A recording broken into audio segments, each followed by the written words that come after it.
So guys, today we're going to talk a little bit about reverse dieting and essentially how we need to overlook this phase when coming out of a contest prep, when coming out of a photo shoot prep, or just a dieting phase in general.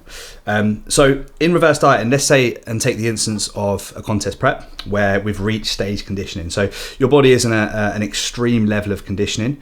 Your body is also potentially going to be quite compromised in terms of the stress that's been accumulated and put on the body throughout this dieting phase. And our initial goal and our initial set point wants to be just getting ourselves out of this compromised position and essentially creating an environment where you can then grow and be healthy and be in that position to move forwards with the next phase of training.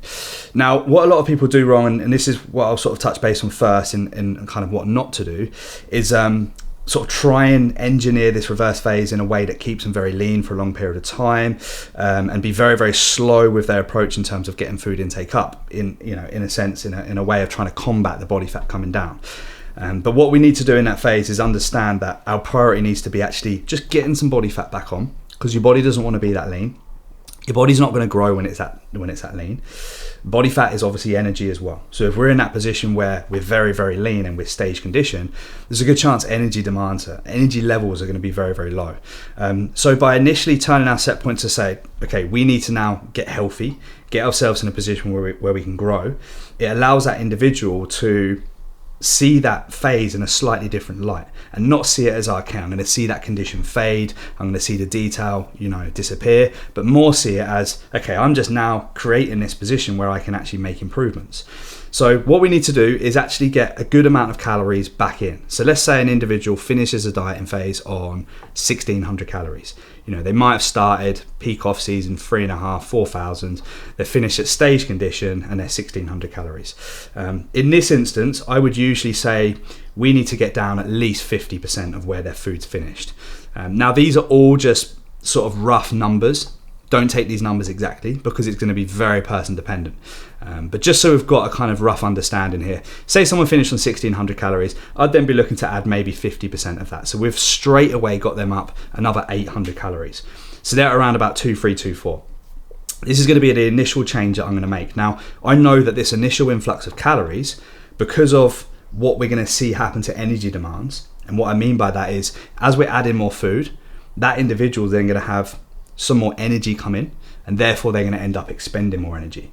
So because of the fact that I know energy demands are going to increase quite significantly, we're not going to see a massive increase in scale weight through that increase in food. We're not going to see a massive increase in body fat levels because of that increase in food. But what we are going to see is we're going to see that individual have more energy.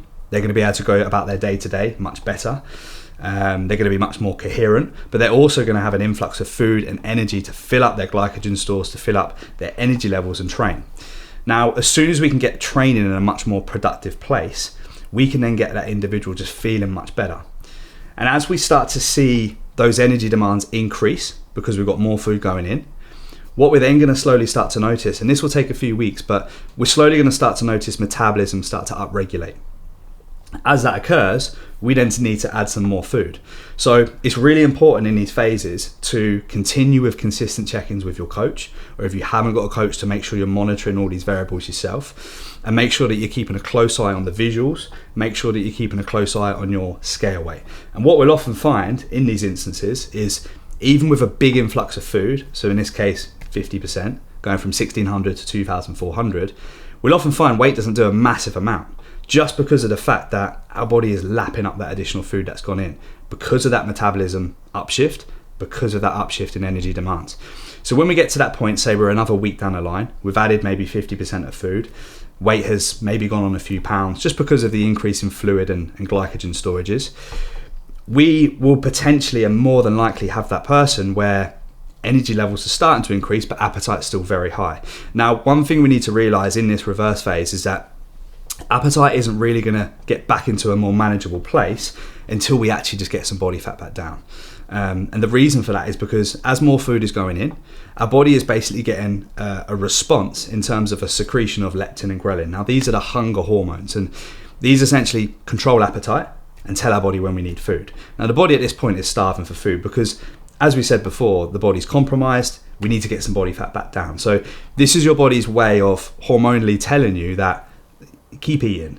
So in this instance, you're never going to be able to appease your appetite because those hunger hormones essentially are upregulating faster than you can get the food in. Now, this doesn't mean turn it into an eating contest and try and diminish appetite. If anything, the opposite. So we have to try and remain in a good level of discipline throughout this phase, but also remember and understand that we're not going to manage appetite until we do get food up and some body fat down. So I normally say around about the first 10 pounds of body fat needs to come down. And obviously this is always going to be, again, specific to the individual. It depends how much you weigh in the first place. It depends how much body fat you pulled off within that dieting phase and what level of conditioning you reached. But more often than not, you need to get 10 pounds of body fat back down. And once you've got that back down and you've got yourself in a slightly more favorable position, you will start to notice those appetite levels just start to creep down a little bit, usually around about, and I hate to say it being this long, but it is usually around about the 4 to 5 week mark. Now again, guys, this is just completely rough numbers. Everyone's going to be different. Some people it's going to be sooner in terms of managing that appetite. Some people it's going to be longer. But what we need to understand is that as the food's going in, appetite is still going to be very high. And at this point in time, you're going to feel like nothing you eat is going to appease that appetite.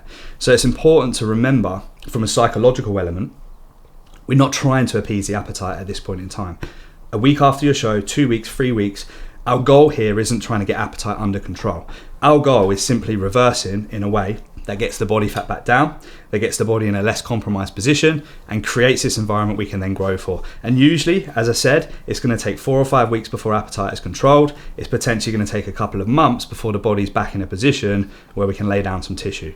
Again, person dependent. So back to our scenario here where we've added 800 calories, we're on 2,400. Appetite's very high, but we've seen a massive increase in performance, a massive increase in energy, in mood, all these different variables. We've gained 2 or 3 pounds. In this instance, I may then go and add another maybe 25% of what we initially added, or 25% of the initial calories, 50% of that initial increase. So whereby initially we put 800 calories in the mix, we're now sat at 2,400. I might say, let's add another 300 or 400. So already I've got that individual up to just shy of 3,000 calories in a couple of weeks. We're talking 2 to 3 weeks. So we're nearly touching base on double. But instead of just doubling from the offset, what we've done is we've increased food by a small amount. We've given the body, and this is the important part, an opportunity to lap up that food that's gone in, have a little increase in energy demands, encourage metabolism, and then we add some more food. And this process is really important. And unfortunately, this is a process that a lot of people miss out on because appetite is unmanageable and the food comes in too fast. The body doesn't really have an opportunity to utilize all of that food that's coming in. We still get a metabolism upshift over time, but we just miss out on those increasing energy demands. So what we need to do is try and be calculated and increase just enough so we can rinse that, utilize it, and then add another small amount, and then add another small amount. And essentially what we then create is this pattern whereby we increase food, energy demands increase, we increase food, energy demands increase. And if we keep repeating that process over, 4, 8, 12, 16 weeks, very, very quickly, that individual is going to be on a lot of food. But the most important factor here is they're going to be utilizing that amount of food. And again, so many people get this part wrong where food goes up too fast, not in increments. And in this instance, the food's not always being utilized. And this can lead to a lot of body fat coming down. This can lead to appetite diminishing very quick and having that individual where they're thereby compromised, digestion-wise, stress-wise, and having to diet again. So just a few pointers to touch on. And again, we've brushed the surface here in terms of a lot of different factors that go into it. But mainly with food, it's very important to make sure as you're reverse dieting, we're capitalizing on the fact that digestion's in a very good place and we can now get a lot of food in thick and fast, but we also need to ensure we're going up in increments. So again, we had that 50% increase, then we had the slightly smaller increase, another maybe 2 or 3 weeks down the line, we'd have another smaller increase, and we're just continuing to rinse that process. And what we're trying to create a couple of months down the line is a position where you're eating a really decent amount of food, you're utilizing it all, you're stronger than you've ever been, and you're now in that environment where the body is less stressed and can grow, and we can then have a productive gaining phase. So that's kind of the few benchmarkers, if you like, with reverse dieting, how we need to approach this when it comes to food, when it comes to scale weight. Obviously, we want that initial 10 pounds on. After we've got that initial chunk of body fat back down, we're looking at, in the early phases, maybe a slightly bigger increase of gain, maybe 2 pounds per week. And once we've leveled things out, we're then slowing down to what I'd normally like to implement in a gaining phase, which is around about £1 per week. Okay guys, so that's reverse dieting. Again, it can be a very, very difficult time to engineer, so it's very important to have structures in place. But if anyone has any further questions with that, as always, I'll be happy to answer. Okay guys, hope you enjoyed the video, and we look forward to seeing you in the next one.